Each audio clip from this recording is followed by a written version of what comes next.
एक छोटे से गांव में दो सहेलियां अनीता और बिनीता रहती थीं। अनीता और बिनीता में बड़ी ही गहरी दोस्ती थी। अनीता की एक 5 साल की बेटी थी। अनीता के पास एक बहुत ही सुंदर हार था। वो हार बहुत ही पुराना उसका पुश्तैनी हार था। उसकी कीमत करोड़ों में थी। एक दिन की बात है, अनीता और बिनीता दोनों आपस में बैठी बातें कर रही थीं, तो अनीता ने बातों ही बातों में बिनीता को अपने पुश्तैनी हार के बारे में बता दिया। इतना पुराना हार? हाँ, सही में ये बहुत ही पुराना हार है और उसकी कीमत करोड़ों में है। मुझे तो यकीन ही नहीं हो रहा। तुम्हें विश्वास नहीं हो रहा ना? रुको 1 मिनट, मैं तुम्हें अभी दिखाती हूँ। अनीता फिर अंदर जाकर एक बहुत बड़े संदूक से हार निकाल कर बिनीता को दिखाती है। ये देखो मेरा पुश्तैनी हार। हाँ, ये तो वाकई में बहुत ही पुराना है। हार देखते ही बिनीता के मन में हार के लिए लालच आ गया और वो हार को चुराने की सोचने लगी। ये हार सालों पुराना है और इस हार की कीमत भी करोड़ों में है।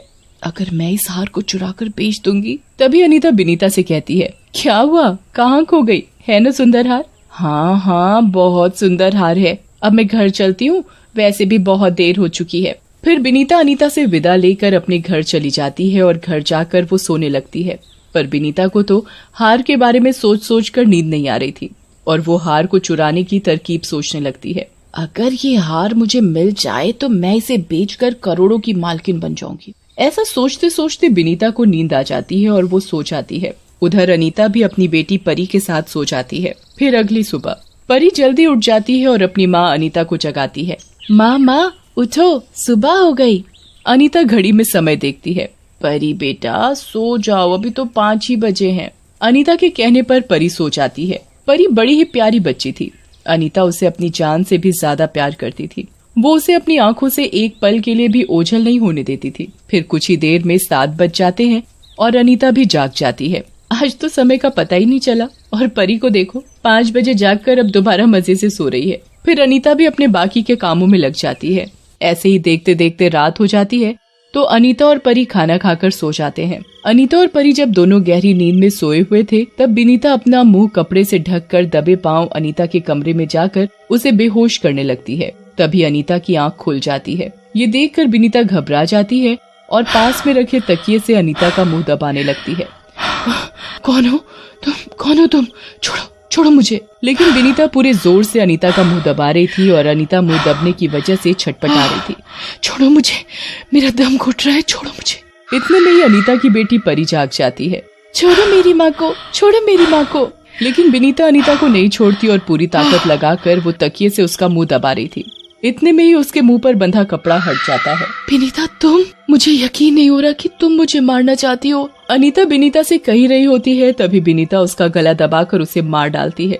बिनीता मौसी, आपने मेरी माँ को मार डाला, मैं आपको नहीं छोड़ूंगी। परी अपने नन्हे हाथों से बिनीता को मारने लगती है तो बिनीता गुस्से में परी का मुंह तकिए से दबाकर उसे भी मार डालती है और फिर बिनीता संदूक से हार चुरा लेती है। परी भी मरने के साथ चुड़ैल बन जाती है और वो रोने लगती है। तुमने मुझे और मेरी माँ को मार डाला, इस हार के लिए मैं तुम्हें नहीं छोड़ूंगी। और फिर परी की आत्मा हार के अंदर चली जाती है। बिनीता उस हार को लेकर अपने घर चली जाती है और उसे अलमारी में छुपा कर रख देती है और सोचने लगती है, कल ही मैं इस हार को किसी अच्छे व्यापारी को बेच दूंगी और यहाँ से दूर चली जाऊंगी। रात भी काफी हो चुकी थी तो उसे लेटते ही नींद आ जाती है। सोते हुए बिनीता को ऐसा महसूस होता है कि कोई उसके पास है। तभी वो आंख खोलकर देखती है कि वो चुराया हुआ हार तो एक भयानक चुड़ैल के रूप में बदल रहा है। वो चुड़ैल कोई और नहीं, परी थी। तुम्हें तो मैंने मार डाला था, छोड़ो मुझे। ऐसे ही मारा था ना तुमने मुझे। बिनीता अपने आप को चुड़ैल से छुड़ाने की कोशिश करती है पर चुड़ैल उसे नहीं छोड़ती। इतने में ही सुबह हो जाती है तो चुड़ैल भी गायब हो जाती है। बिनीता चुड़ैल को देखकर बुरी तरह घबरा जाती है। आज ही इस हार को बेचकर मुझे यहाँ से जल्दी ही कहीं दूर जाना होगा, नहीं तो चुड़ैल मुझे मार देगी। बिनीता उस हार को लेकर एक बहुत बड़े व्यापारी के पास जाती है जिसे पुराने जेवरात खरीदने का बेहद शौक था। उसे देखते ही हार पसंद आ जाता है। वाकई में ये हार बहुत पुराना है और है भी बेहद खूबसूरत, लेकिन आप इस हार को बेचना क्यों चाहती हो? अब मैं आपको क्या बताऊं, कुछ परेशानी आ गई थी, इसी वजह से मुझे अपना ये पुश्तैनी हार बेचना पड़ रहा है। ठीक है, ये रहे तुम्हारे पैसे।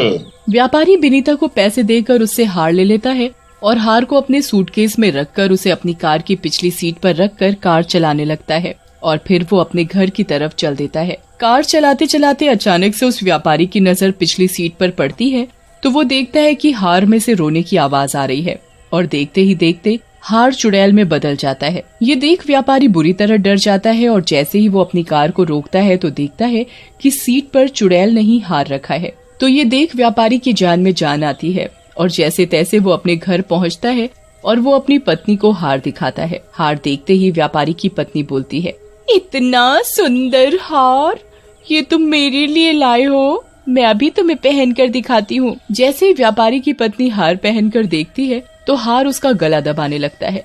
अरे मेरा गला, मेरा दम घुट रहा है। व्यापारी की पत्नी अपने गले से हार को उतार कर फेंक देती है तो उस हार में से रोने की आवाज आती है और देखते ही देखते वो हार चुड़ैल में बदल जाता है।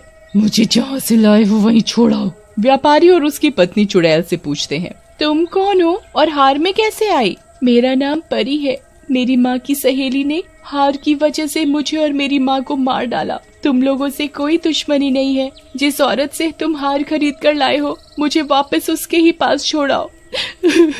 मैंने और मेरी माँ ने इसका क्या बिगाड़ा था जो हमें मार डाला, वो भी इस हार के लिए। मेरी माँ इस औरत को अपनी सगी बहन से भी ज्यादा प्यार करती थी और मैं उन्हें मासी कहकर बुलाती थी, फिर भी हमें मार डाला। अगर तुम लोगों ने मुझे वापस उस औरत के पास नहीं छोड़ा तो मैं तुम्हें मार डालूंगी।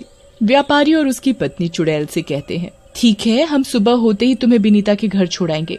अभी रात भी बहुत हो चुकी है, हमें सुबह का इंतजार करना पड़ेगा। फिर वो सभी लोग सो जाते हैं और जैसे ही सुबह होती है तो व्यापारी और उसकी पत्नी हार को लेकर बिनीता के घर के लिए निकल जाते हैं और उन्हें पहुँचते पहुँचते रात हो जाती है। जैसे ही वो बिनीता के घर पहुँचते हैं तो देखते हैं, तुम कहीं जाने की तैयारी कर रही हो क्या? बिनीता घबरा कर कहती है, तुम यहाँ कैसे? मैं तुम्हें तुम्हारी चीज वापस करने आया था। क्यों, क्या हुआ भाई साहब? क्या हुआ इस हार के अंदर? आप तो बड़ी खुशी खुशी ये हार लेकर गए थे। नहीं, मुझे ये हार नहीं चाहिए, आप इसे वापस ले लीजिए। व्यापारी बिनीता को हार देकर और उसके पैसे लिए बिना ही वापस चला जाता है। बिनीता समझ जाती है कि वो व्यापारी हार वापस क्यों करके चला गया और उसने पैसे भी नहीं लिए। व्यापारी के जाते के साथ ही बिनीता के घर का दरवाजा खुद ब खुद बंद हो जाता है। कौन है? किसने गेट बंद किया? तभी हार के अंदर से चुड़ैल बाहर निकल कर आती है। मुझे माफ कर दो, मैं अपनी गलती मानती हूँ, मुझे माफ कर दो। चुड़ैल बिनीता का गला पकड़ लेती है। अब तो क्या माफी मांग रही है? अब पछताए होत क्या जब चिड़िया चुग गई खेत। तूने तो मुझे और मेरी माँ दोनों को मार डाला। अब अपनी बारी आई, कैसे रो रही है ये औरत। तू देखती जा, मैं तेरा क्या हाल करूंगी। चुड़ैल बिनीता के बिस्तर पर रखा हुआ तकिया उठाती है और उसका भी बिल्कुल उसी तरह गला दबाती है जिस तरह उसने परी को मारा था।